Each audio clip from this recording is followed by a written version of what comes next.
말씀 묵상 가족 여러분, 한 주간도 편안하셨나요? 오늘도 주님께 예비하는 복된 아침, 주님이 주신 말씀을 들고 나아가도록 하겠습니다. 오늘 같이 묵상하실 말씀은 사무엘상 1장 1절에서 18절 말씀, 사무엘상 1장 1절에서 18절 말씀 제가 봉독하겠습니다. 에브라임 산지 라마다임 소빔에 에브라임 사람 엘가나라 하는 사람이 있었으니 그는 여로하무의 아들이요 엘리후의 손자요 도후의 증손이요 수베의 현손이더라. 그에게 두 아내가 있었으니 한 사람의 이름은 한나요 한 사람의 이름은 분인나라. 분인나에게는 자식이 있고 한나에게는 자식이 없었더라. 이 사람이 매년 자기 성읍에서 나와서 실로에 올라가서 만군의 여호와께 예배하며 제사를 드렸는데 엘리의 두 아들 홈니와 비누아스가 여호와의 제상으로 거기에 있었더라. 엘가나가 제사를 드리는 날에는 제물의 분깃을 그의 아내 분인나와 그의 모든 자녀에게 주고 한나에게는 갑절을 주니 이는 그를 사랑함이라. 그러나 여호와께서 그에게 임신하지 못하게 하시니 여호와께서 그에게 임신하지 못하게 하심으로 그의 적수인 분인나가 그를 심히 격분하게 하여 괴롭게 하더라. 매는 한나가 여호와의 집에 올라갈 때마다 남편이 그같이 하매 분인나가 그를 격분시키므로 그가 울고 먹지 아니하니 그의 남편 엘가나가 그에게 이르되 한나여 어찌하여 울며 어찌하여 먹지 아니하며 어찌하여 그대의 마음이 슬프냐. 내가 그대에게 10 아들보다 낫지 아니하냐 하니라. 그들이 실로에서 먹고 마신 후에 한나가 일어나니 그때 제상 엘리는 여호와의 전 문설주 곁 의자에 앉아 있었더라. 한나가 마음이 괴로워서 여호와께 기도하고 통곡하며 소원하여 이르되 만군의 여호와여 만일 주의 여종의 고통을 돌보시고 나를 기억하사 주의 여종을 잊지 아니하시고 주의 여종에게 아들을 주시면 내가 그의 평생에 그를 여호와께 드리고 삭도를 그의 머리에 대지 아니하겠나이다. 그가 여호와 앞에 오래 기도하는 동안에 엘리가 그의 입을 주목한즉 한나가 속으로 말하며 입술만 움직이고 음성은 들리지 아니하므로 엘리는 그가 취한 줄로 생각한지라. 엘리가 그에게 이르되 내가 언제까지 취하여 있겠느냐. 포도주를 끊으라 하니 한나가 대답하여 이르되 내 주여 그렇지 아니하나이다. 나는 마음이 슬픈 여자라. 포도주나 독주를 마신 것이 아니오 여호와 앞에 내 심정을 통한 것뿐이오니 당신의 여종을 악한 여자로 여기지 마옵소서. 내가 지금까지 말한 것은 나의 원통함과 격분됨이 많기 때문이니이다 하는지라. 엘리가 대답하여 이르되 평안히 가라. 이스라엘의 하나님이 내가 기도하여 구한 것을 허락하시기를 원하노라 하니 이르되 당신의 여종이 당신께 은혜 입기를 원하나이다 하고 가서 먹고 얼굴에 다시는 근심빛이 없더라. 아멘.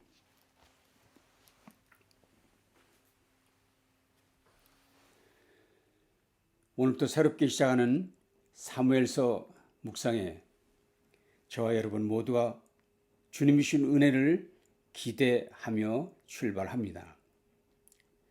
사무엘서는 혼란의 시대인 사사시대를 마감하고 새로운 시대를 여는, 즉 이스라엘의 왕정시대를 시작하는 새 출발을 위한 기초를 놓는 시기의 역사를 기록한 책입니다. 물론 이 중차대한 일을 주관하시는 분은 하나님이십니다.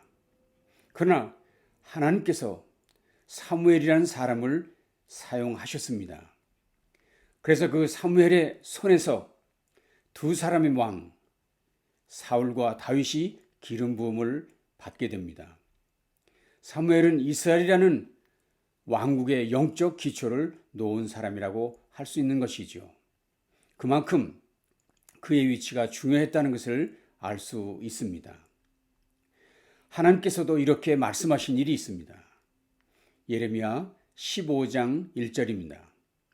여호와께서 내게 이르시되 모세와 사무엘이 내 앞에 섰다 할지라도 내 마음은 이 백성을 향할 수 없나니 그들을 내 앞에서 쫓아 내보내리라. 다시 말하면 하나님께서 모세와 사무엘을 같이 놓고 중요하게 여기셨다는 것을 이 본문 속에서 우리가 볼 수 있다는 것입니다.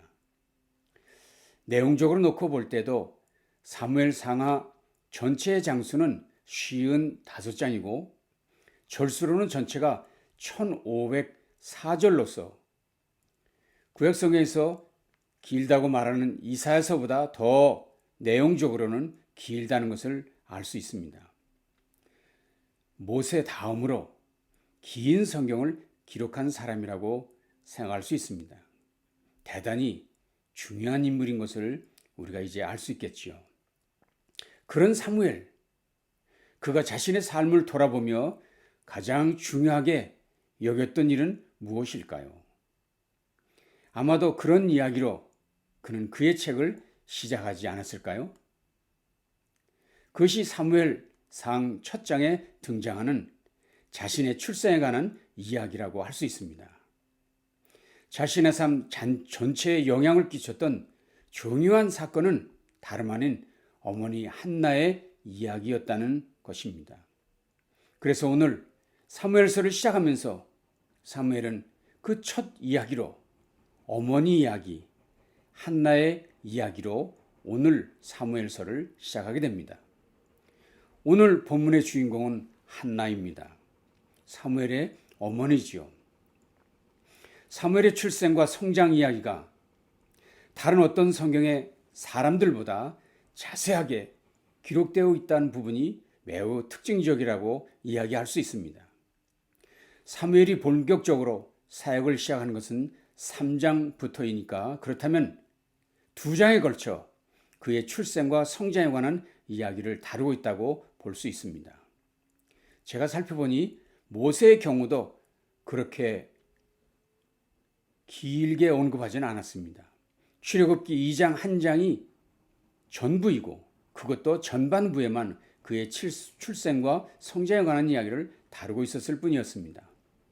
그런 의미에서 사무엘의 출생에 관한 이야기는 사무엘서 전반에 배치되고 있는 것이 매우 의미심장한 위치라고 하는 것을, 배치라고 하는 것을 알 수 있을 것입니다. 이것이 이렇게 중요한 것은 결국 사무엘의 출생에 관한 이야기가 사무엘의 성격을 규정하는 중요한 내용이 되고 있다고 볼 수 있기 때문입니다. 여러분, 과연 그렇지 않을까요? 사무엘 하면 생각나는 가장 특별한 모습은 무엇입니까? 사무엘의 가장 큰 특징은 무엇입니까? 기도하는 사무엘이라는 말이겠죠. 우리 한국 분들이라면 누구나 이 그림을 보신 일이 있으실 것입니다. 시내 버스마다 붙여놓았던 이 그림 말입니다. 생각나시죠? 영국의 화가 레이놀즈의 작품입니다. 성경에서도 사무엘에 대해서 이렇게 말하고 있습니다. 사무엘상 3장 19절, 사무엘이 자라매 여호와께서 그와 함께 계셔서 그의 말이 하나도 땅에 떨어지지 않게 하시니, 그가 한 모든 말이 응답되었다고 얘기하고 있습니다. 사무엘상 12장에는 이렇게 얘기하고 있습니다. 나는 너희를 위하여 기도하기를 쉬는 죄를 여호와 앞에 결단코 범치 아니하겠다. 기도를 쉬는 것을 죄라고 말했던 사람이 바로 사무엘입니다. 그래서 그럴까요? 시편 저자는 이렇게도 이야기했습니다. 그의 제사장들 중에는 모세와 아론이 있고 그의 이름을 부르는 자들 중에는 사무엘이 있도다. 그들이 여호와께 간구함에 응답하셨도다. 사무엘의 기도가 하나님 앞에 얼마나 중요한 기도였는지 시편 저자는 이렇게 말하고 있었던 것입니다. 그가 이렇게 기도의 사람으로 사람들에게 또는 하나님 앞에서 인정받을 수 있게 되었던 원인은 어디에서 왔을까요? 그는 어디에서 이렇게 기도하는 것을 배웠을까요? 그것은 당연히 그의 어머니 한나, 기도하는 어머니 모습에서 본 것이고 그 어머니에게서 영향을 받은 것이라는 것을 우리가 확실히 인정할 수 있습니다. 마침 오늘 우리가 대한 본문을 보니 한나, 사무엘의 어머니 한나의 이야기가 소개되고 있는데 그는 정말 기도의 대장, 기도의 어머니라고 오늘 본문은 말하고 있습니다. 오늘 본문 전체에 흐르고 있는 한나의 모습을 보십시오. 가장 특징적인 모습은 역시 기도하는 한나라고 말할 수 있죠. 메시지 번역에서 제가 본문을 옮겨왔습니다.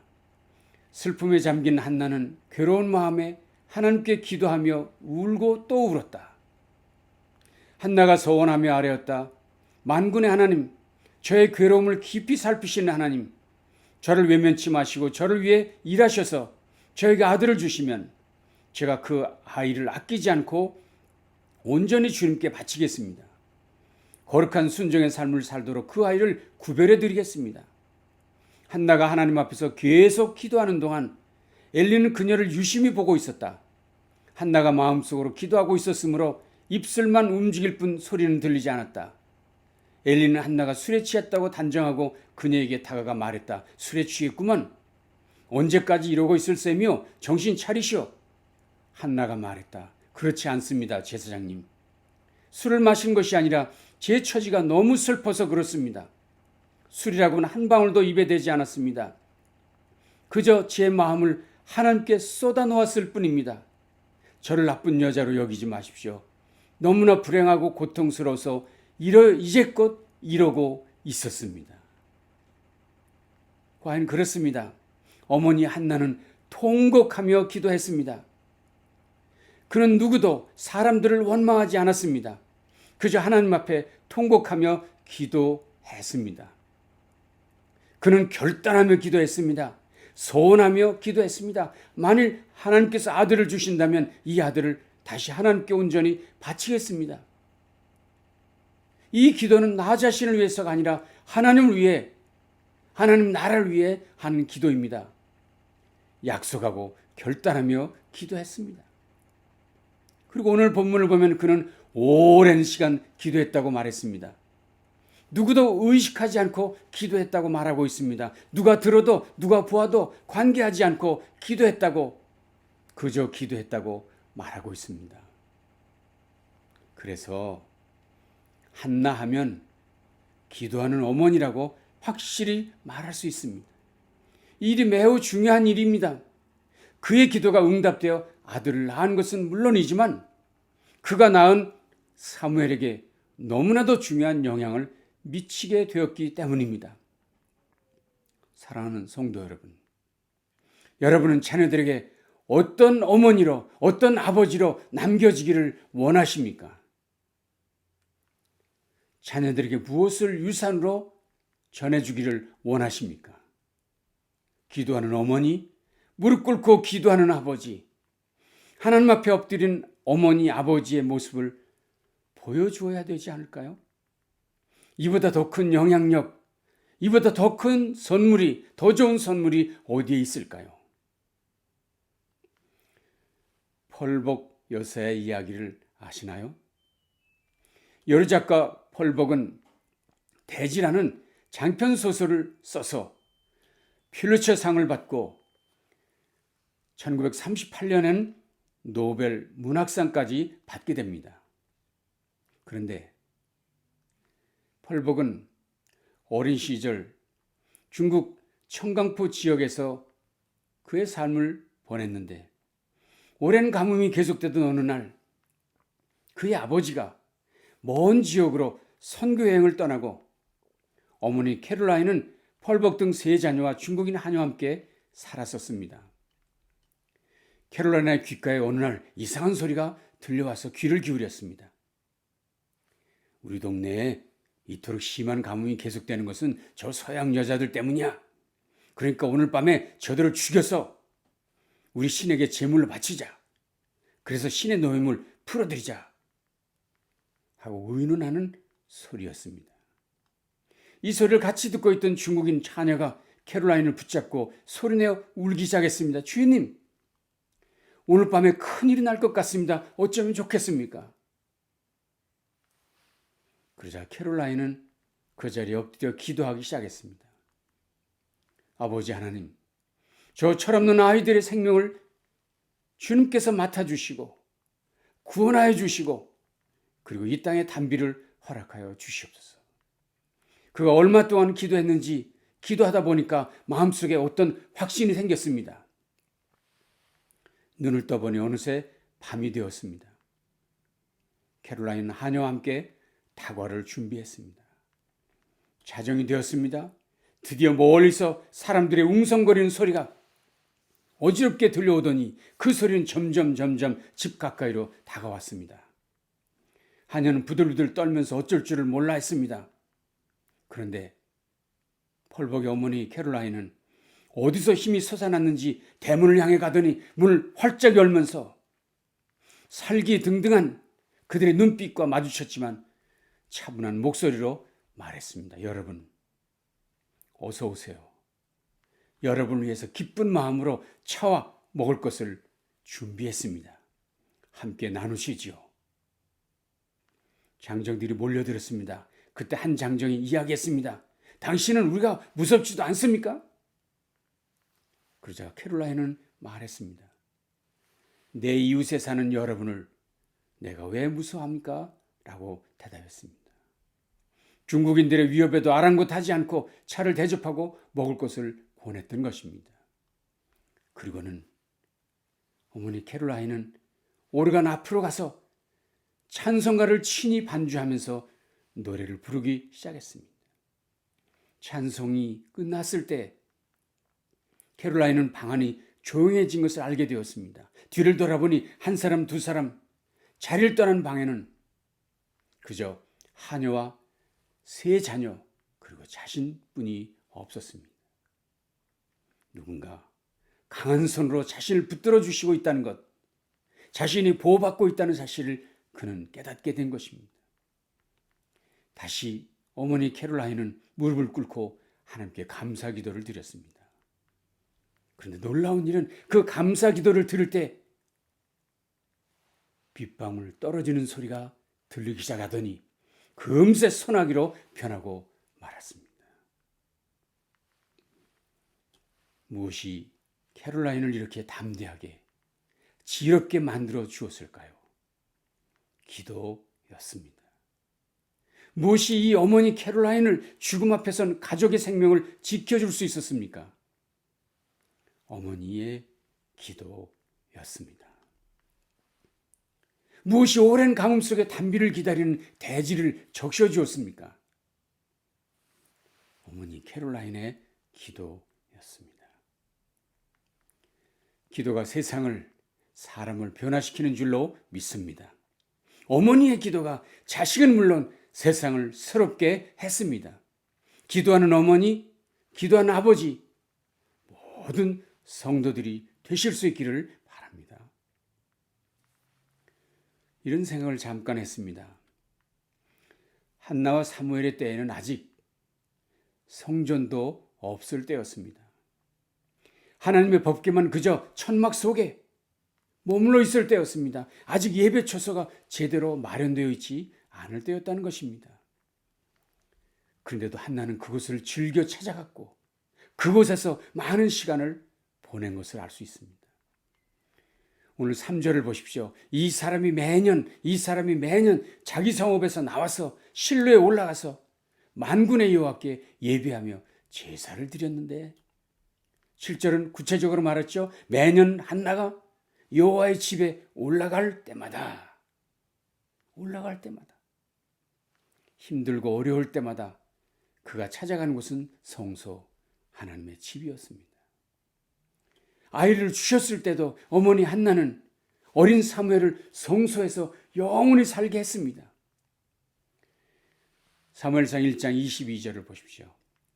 오직 한나는 올라가지 아니하고 그의 남편에게 이르되 아이를 젖대거든 내가 그를 데리고 가서 여호와 앞에 뵙게 하고 거기에 영원히 있게 하리이다. 거기에 영원히 있게 하리이다. 과연 사무엘은 하나님의 집을 귀하게 여긴 사람이 되었습니다. 늘 성소를 중심으로 일했던 사람이 되었습니다. 오늘날의 표현으로 한다면 그는 성전 중심, 예배당 중심의 신앙생활을 했다는 것입니다. 그렇기 때문에 사무엘이 사사시대를 마감하고 왕국 시대를 여는 중요한 역할을 그가 감당할 수 있게 된 것입니다. 여러분도 성전을 중심하여 신앙생활을 하시되 자녀들과 함께 이 일을 하시기를 바랍니다. 자녀들에게 엄마 아빠가 성전을 좋아하던 일, 그곳에서 찬양하고 기도한 모습을 보여주실 수 있기를 바랍니다. 무엇보다도 자녀들에게 여러분의 기도한 모습을 보여주십시오. 기도 소리를 들려주십시오. 품에 안고 함께 손을 잡고 기도하는 일을 계속하십시오. 어거스틴의 어머니 모니카에게 암브로스 목사님이 얘기했던 말을 결코 잊지 마십시오. 기도하는 어머니의 자식은 결코 망하지 않습니다. 기도하는 어머니의 자식은 결코 망하지 않습니다. 어머니, 여러분의 기도는 반드시 응답되며 여러분의 자녀는 망하지 않고 세상을 새롭게 할 하나님의 일꾼으로 우뚝 서게 될 것을 믿습니다. 또한 부모님의 기도를 먹고 자란 자녀 여러분, 이제는 그 부모님을 위해 뜨겁게 기도하는, 그래서 기도의 대를 이어가는 또 다른 사무엘이 되기로 결심하는 이 아침이 되실 수 있기를 간절히 바랍니다. 기도하겠습니다. 하나님 감사합니다. 오늘도 귀한 말씀을 우리를 새롭게 하시고 우리가 하나님 앞에 어떤 사람이 되어야 될지, 우리 자녀들 앞에 우리가 어떤 부모가 되어야 될지 말씀해 주시니 감사합니다. 오늘도 이 말씀을 순종하여 하나님의 거룩한 뜻을 이루어드리는 우리 모두 되어지게 주시옵소서. 예수님 귀하신 이름으로 간절히 축복하며 기도합니다. 아멘. 남은 날 주님과 함께 승리하시기를 바랍니다.